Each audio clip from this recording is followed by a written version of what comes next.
March 1995. Photographers at a London charity gala noticed something shocking. Princess Diana's left hand was bare. The iconic 12-carat oval sapphire ring, surrounded by 14 solitaire diamonds, the ring she had worn every single day for 14 years, was gone. Within hours, the story dominated headlines worldwide. The palace's response was brief and cold. It's a private matter. But what Diana did with that ring revealed a truth the royal family desperately wanted hidden. February 24th, 1981. Lady Diana Spencer sat in Buckingham Palace, overwhelmed and nervous. Prince Charles had proposed the night before, and now Garrard jewellers presented her with a selection of engagement rings. Unlike most royal engagements with custom designs or family heirlooms, Charles had done something unusual. He let Diana choose from an existing catalogue. Years later, Diana would tell friends this was the first sign of Charles's emotional distance. He hadn't wanted to invest the time or thought into selecting something specifically for her. Diana's eyes were immediately drawn to the largest ring in the collection. A stunning 12-carat oval blue Ceylon sapphire surrounded by 14 solitaire diamonds set in 18-carat white gold. It was bold, dramatic, and completely different from typical royal jewellery. "That one," Diana said, pointing to the sapphire. The Garrard representative looked surprised. "Ma'am, perhaps something more traditional? This particular piece is rather prominent." But 19-year-old Diana was certain. "That one," she repeated firmly. The ring cost £28,000, about £120,000 today. Some royal family members were bothered that it wasn't custom-made. The Queen Mother reportedly commented it was available to anyone with a catalogue. But the public loved it. When Diana showed the ring at her engagement announcement, it became an instant icon. Women worldwide wanted copies. Jewellers were flooded with requests for sapphire engagement rings. For the first 2 years, Diana wore that ring with pride. It represented hope, new beginnings, the fairy tale the world believed she was living. But as her marriage deteriorated and Charles's relationship with Camilla became impossible to ignore, the ring's meaning changed. By 1984, pregnant with Harry and increasingly isolated, Diana would look at her ring and feel not joy, but sadness. March 15th, 1995. Royal photographer Susan Miller had been photographing Diana for almost a decade. She knew Diana's appearance intimately, every piece of jewellery, every subtle styling change. So when Diana arrived at the spring gala for the Royal Marsden Hospital that Wednesday evening, Susan's trained eye immediately caught something wrong. Diana wore a stunning black cocktail dress, her signature sapphire earrings, a delicate bracelet, but her left hand was completely bare. No engagement ring, no wedding band, nothing. Susan lowered her camera, thinking the lighting was playing tricks. She looked again through the lens, zooming in on Diana's left hand. The ring finger was definitely bare, slightly paler where the ring had protected the skin from 14 years of sunlight. "Did you see that?" Susan whispered to her colleague Martin. Within minutes, every photographer had noticed. Cameras clicked furiously, all focused on Diana's bare left hand. The princess seemed aware of the attention, deliberately positioning her hands where photographers could see them clearly. She was making a statement. By morning, the story had gone global. "Diana removes wedding ring," screamed headlines.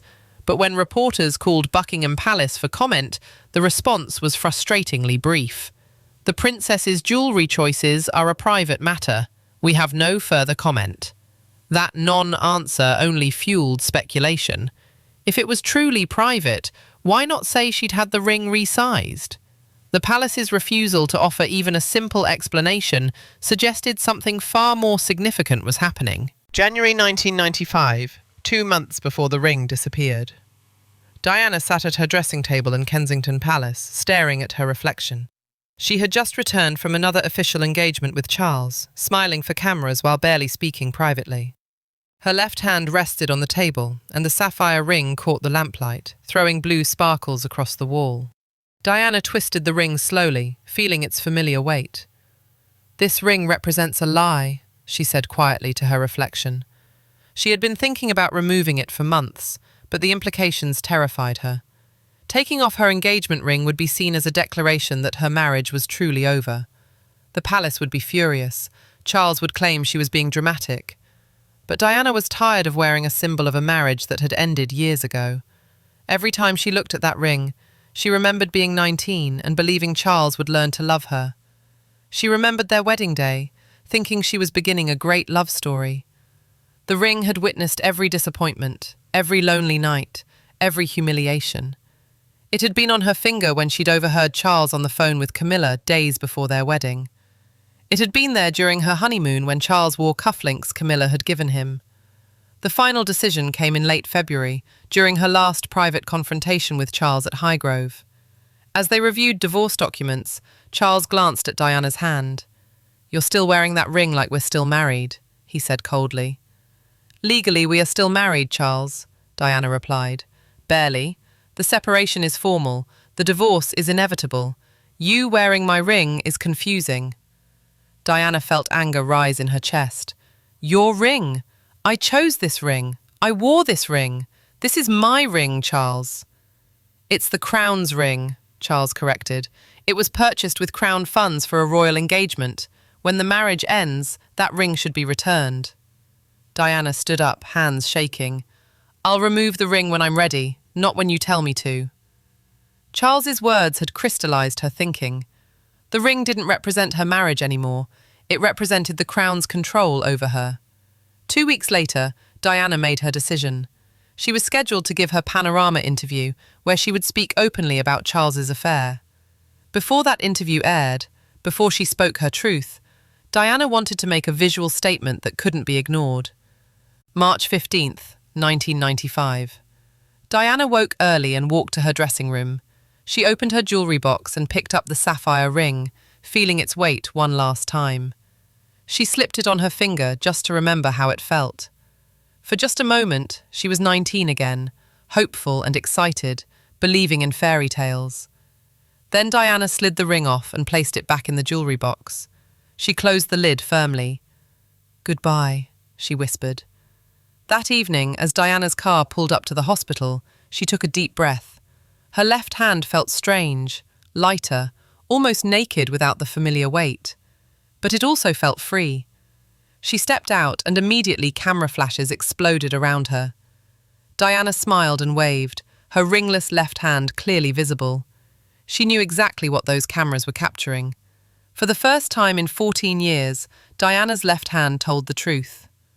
3 days later, Diana arranged a private meeting with William at Eton College. He was 13 years old and had seen the newspaper headlines about his mother's missing ring. "Mum, everyone's talking about your ring," William said immediately. "Are you okay?" Diana smiled. "I'm fine, darling. Better than fine. I wanted to talk to you about the ring." She pulled a small velvet box from her bag.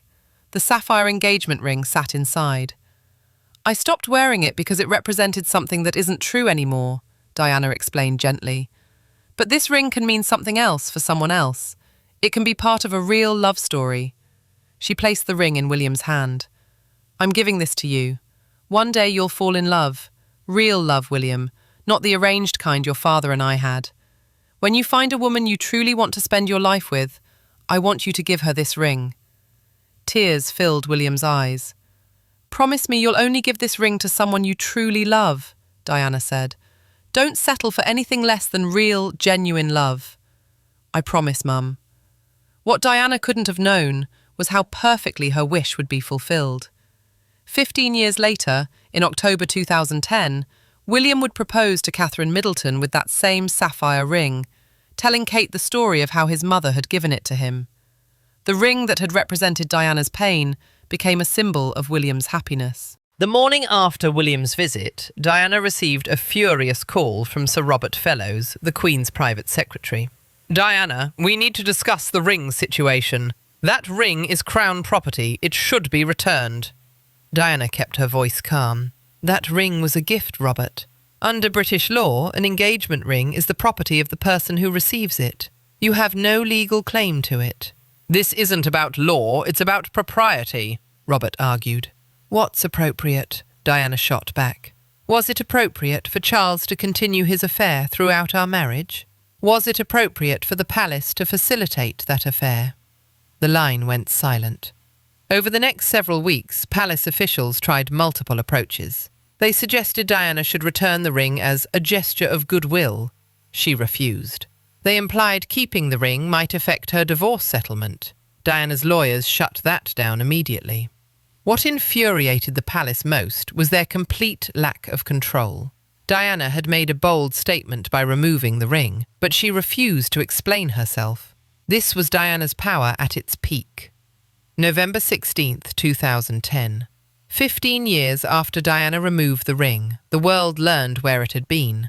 Prince William and Catherine Middleton announced their engagement, and there, on Kate's finger, was Diana's iconic sapphire ring.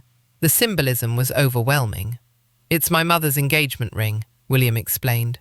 "This is my way of keeping her close to it all." The public reaction was emotional. Diana's pain had been transformed into William's joy. The ring that symbolized a failed marriage now symbolized hope for a successful one.